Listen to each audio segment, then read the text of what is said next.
만약에 경찰이 수사를 했는데 수사가 잘못돼서 이것을 바로 잡을 방법이 없다면 어떨까요? 검찰청이 없어진다면 이제는 그렇게 법률 전문가의 손이 닿을 수 있는 기회가 없어질 가능성도 있기 때문에 그렇게 되면 재판은 더욱더 지연될 수밖에 없습니다.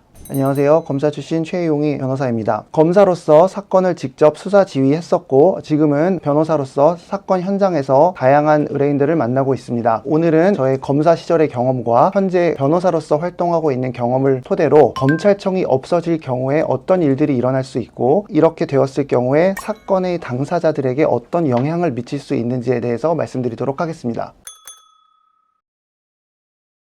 검찰청이 폐지되는 이 과정에 있어서 항상 나오는 말은 검사의 권력이 너무 막강하다. 그렇기 때문에 이 권력을 없애고 쪼개야 한다. 이런 이야기가 나오는데 대표적으로 나오는 이야기는 기소 독점주의와 기소 편의주의, 영장 청구권, 그리고 수사 지휘권이라고 하는 것이 있습니다. 그런데 과연 이런 것들이 있다고 해서 검찰의 권한이 그렇게 강하다고 볼 수 있는지에 대해서는 의문이 있습니다. 우선 기소 독점주의와 기소 편의주의에 대해서 말씀드리도록 하겠습니다. 기소라는 것은 재판에 넘기는 검사의 결정을 의미하고 이것의 반대말은 불기소로서 불기소는 재판에 넘기지 않는 검사의 결정을 의미합니다. 즉 우리 형사소송법은 기소할지 불기소할지의 권한을 검사에게 독점적으로 부여하고 있어서 기소 독점주의라고 이야기하고 또 기소할지 기소하지 않을지를 검사가 재량에 따라 판단할 수 있기 때문에 기소 편의주의라고 이야기합니다. 독점 그리고 편의 이런 단어가 들어가면 마치 그 권한을 누구의 영향도 받지 않고 내가 하고 싶은 때 할 수 있는 것처럼 전달이 될 수가 있지만 이것만으로 권한이 강하다고 보기는 어려운 이유는 송치할지 불송치할지는 경찰이 결정을 하고 유죄를 선고할지 무죄를 선고할지는 법원에서 결정을 하는 거기 때문에 각자 자기에게 주어진 권한을 행사하는 것인데 그 권한을 행사했다고 해서 권력이 막강하다고 말할 수 있는지는 상당히 의문입니다. 물론 그 기소를 얼마나 자의적으로 하냐 이건 다른 차원의 문제인데 이 부분은 뒤에서 말씀드리도록 하겠습니다. 경찰은 송치 불송치, 검사는 기소 불기소, 법원은 유죄 무죄를 판단하도록 즉 이것을 그들의 재량에 맞게 행사하도록 우리가 경찰도 뽑고 검사도 뽑고 판사도 뽑은 것인데 이 각 지위에 있는 사람들이 본인의 재량하에 이것을 판단하게 두지 않는다면 결국은 모든 판단은 자판기처럼 그냥 일정한 정보만 주면 똑같은 결론이 나오도록 해야 되는데 그렇게는 할 수가 없기 때문에 경찰, 검사, 판사가 본인의 역할을 하는 것입니다. 또한 이것만으로 권한이 막강하다고 볼 수 없는 이유는 이런 자의적인 부분을 통제하기 위해서 각종 견제 장치가 있습니다. 기소가 자의적인 기소라면 이것은 추후 재판 과정에서 법원에서 무죄를 선고할 수밖에 없고 자의적인 불기소에 대해서는 항고나 재정신청과 같은 불복수단이 있습니다. 그리고 검사의 자의적인 기소유예 처분에 대해서는 헌법소원을 통해서 사후적으로 통제를 할 수 있는 장치도 마련되어 있습니다. 물론 이것들이 과연 잘 되고 있느냐 그렇게 해서 인용률이 얼마나 있느냐 그 문제와 검사의 권한이 막강하다고 하는 것은 다른 차원의 문제라서 이 두 가지는 구별할 필요가 있습니다. 다음은 영장 청구권이 있는데 수사를 하는 검사로서는 사안에 따라 필요한 경우 법원에 대해서 구속영장을 청구하기도 하고 압수수색 영장을 청구하기도 하고 기타 다양한 영장을 청구할 수 있는 권한이 있습니다. 이 부분 또한 마찬가지로 경찰은 검사한테 영장을 신청할 권한이 있는 것이고 검사가 법원에 영장을 청구하는 경우에는 법원에서 이 영장을 발부할지 기각할지를 결정하기 때문에 영장을 청구할 수 있는 권한이 검사에게 있다는 그 자체만으로 검찰의 권한은 막강하다 이렇게 보는 것은 올바르지 않다고 생각됩니다. 그렇다면 왜 이 사건에선 청구하고 이 사건에선 청구하지 않나요? 이런 의문을 가질 수 있지만 일단 세상에 똑같은 사건은 단 하나도 없고 그 재량을 행사하라고 검사를 둔 것이고 그렇다면 이 재량을 올바로 행사할 수 있냐 이거는 검찰의 권한이 막강한 거와는 다른 차원의 문제이기 때문에 영장을 청구하는 권한 자체만을 두고 막강하다고 비판하는 것이 옳은지에 대해서는 의문이 있습니다. 마지막으로는 수사 지휘권이 있는데 이것은 이미 과거의 정권에서 검사의 권한이 막강하다는 이유로 보안 수사 요구권이라는 것으로 이미 변경이 된 바 있습니다. 즉 검사는 수사가 미진한 경우에 옛날에는 경찰을 지휘할 수 있었는데 지금은 보안 수사를 요구할 수 있을 뿐입니다. 이 두 가지의 가장 큰 차이는 쉽게 말해서 너와 나의 의견이 다를 때 지휘는 내 뜻대로 할 수 있어야 지휘고 보안 수사 요구는 해주세요이기 때문에 안 해주면 그만입니다. 그러면 만약에 경찰이 그러면 보안 수사 요구에 응하지 않았을 땐 어떻게 되느냐에 대해서는 강제할 수단이 없습니다. 모든 사건은 법적인 이슈를 내포하기 때문에 법률가의 손을 최종적으로 거치는 것이 맞는데 이것을 법률가인 검사가 단순히 비법률가인 경찰에게 요구만 할 수 있다고 하고 다른 통제를 할 수 없다고 하는 것이 검찰의 권한을 줄인다는 명목 하에 과연 올바른 것인지에 대해서는 다소 의문이 있습니다.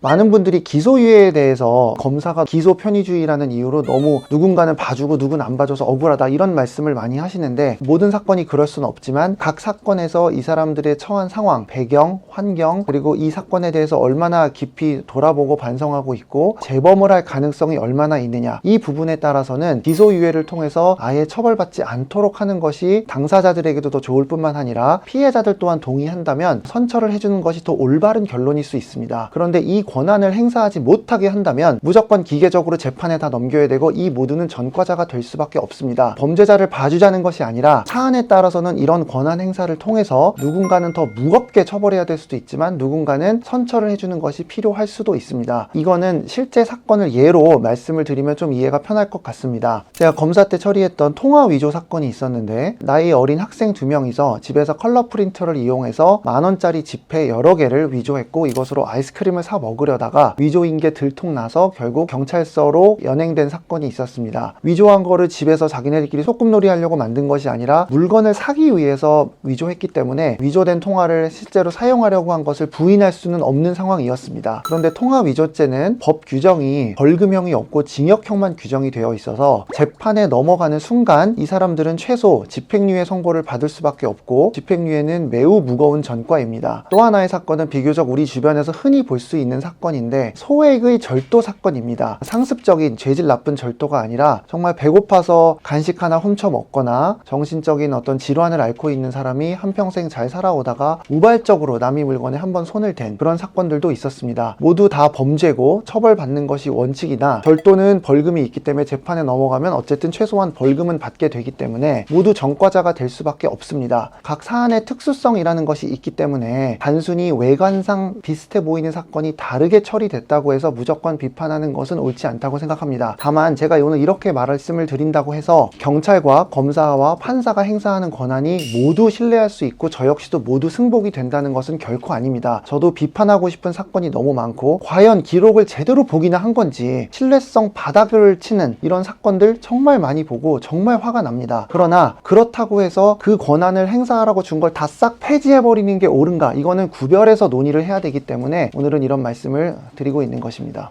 그럼 과연 이제 검사 제도가 꼭 필요하냐, 이런 의문을 가질 수도 있습니다. 제가 알기로는 검사 제도가 없는 나라도 있다고 들은 적이 있습니다. 따라서 어떻게 보면 검사가 없다고 해서 국가의 존립이 흔들리는 건 아닐 수 있습니다. 그러나 여기서 중요한 것은 검사 제도가 없는 나라라 하더라도 현재 우리나라에서 검사가 하고 있는 역할들은 명칭만 다를 뿐 다른 형태로 누군가는 하고 있기 때문에 사법제도가 돌아간다는 점입니다. 뉴욕을 예로 말씀을 드리자면 지휘라는 단어가 없을 뿐이지 검사가 하는 것을 경찰, FBI 모두 따르고 검사가 지시하는 것을 따르지 않는 것은 상상할 수 없는 일입니다. 그 실질에 있어서는 우리나라에서 검사가 하는 역할은 어느 나라에서도 이름과 형식만 다를 뿐 법조인에 의해서 수행이 되고 있다는 점입니다. 검찰청 폐지의 이제 핵심은 폐지가 됨으로 인해서 중수청과 공소청이라는 새로운 기관이 설립이 된다는 점입니다. 수사는 중수청에서 하고 기소는 공소청에서 한다는 것을 의미합니다. 수사와 기소를 분리하는데 두 개가 완전히 분리되게 하는 것은 옳은가에 대해서는 강력한 의문이 있습니다. 수사를 하는 이유는 기소를 하기 위해서이기 때문에 기소든 불기소든 그 결정을 하는 사람이 수사를 해야 올바른 결론이 나올 수 있지, 수사는 한쪽에서 하고 기소만 한쪽에서 담당한다면 이는 마치 권한을 분산하기 위해서 재판하는 판사 따로 두고 증인신문하는 판사 따로 두고 판결문 쓰는 판사 따로 두고 선고하는 판사 따로 두는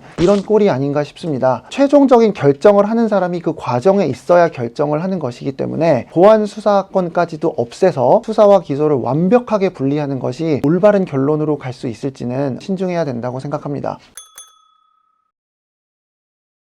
결국 검찰청이 폐지되는 것을 전제로 말씀드리면 결국 수사는 경찰이 하고 이후에 검사는 보안 수사도 못하고 그냥 기록만 보고 재판에 넘길지 말지를 판단하게 되는 구조가 될 가능성이 매우 높습니다. 그러나 이는 정말 매우 큰 문제입니다. 이는 곧 수사 과정에서는 법률 전문가의 손을 한 번도 거치지 않고 결론이 나온다는 것을 의미하고, 이후에 기소할지 말지를 정하는 검사는 기록만 보고 판단을 해야 되다 보니 엉뚱한 결론이 나오는 사건들도 매우 많이 있습니다. 있을 수 있을 것 같습니다. 검사의 권한을 없애자는 주장을 하는 쪽에서 이런 이야기를 들은 적이 있습니다. 이분은 변호사 출신 국회의원이신데 하시는 말씀이, 아니 고소인이든 피의자든 경찰서 가서 한번 불려가서 얘기하고 왔으면 됐지, 왜 피곤하게 또 가서 시간 내서 같은 얘기를 또 하고 와야 되느냐, 그럴 필요가 없지 않느냐, 이런 말을 한 적이 있는데 변호사가 맞는지 의심스럽습니다. 실제로 변호사로 일을 하다 보니 사건의 당사자들을 정말 많이 만나는데, 사건의 당사자이거나 사건의 당사자가 될 가능성이 있는 모든 분들은 보통 검사한테 가서 이야기를 하고 싶어 합니다. 실제로 당사자들은 너나 할 거 없이 검사한테 가서 이야기를 하고 싶어 하지, 왜 또 불러라고 하는 사람은 잘은 없습니다. 그리고 왜 또 불러라고 생각할 사람들은 애초에 검사도 굳이 부르지 않습니다. 한 번 진술 들어서 충분한 사람을 굳이 검사가 부를 권한이 있다고 한 번 더 부를 그런 한가한 검사가 있지도 않고, 성범죄 피해자처럼 두 번 부르는 것 자체가 2차 피해면 당연히 부르지도 않습니다. 그리고 아무리 경찰에서 잘 수사를 했다 하더라도 기록을 보는 것과 내가 직접 눈으로 보면서 귀로 듣는 건 다른 이야기입니다. 조사는 조서의 형태로 남기 때문에 100마디를 했어도 10마디가 적혀 있으면 10마디만 전달되기 때문에 그것만 갖고는 사건의 당사자가 경찰에서 했던 말을 그대로 다 알기는 어렵습니다. 그렇기 때문에 그런 비판은 옳지 않다고 생각합니다. 그리고 이렇게 바뀌었을 때 기소가 돼서 재판에 가면 앞으로 재판은 더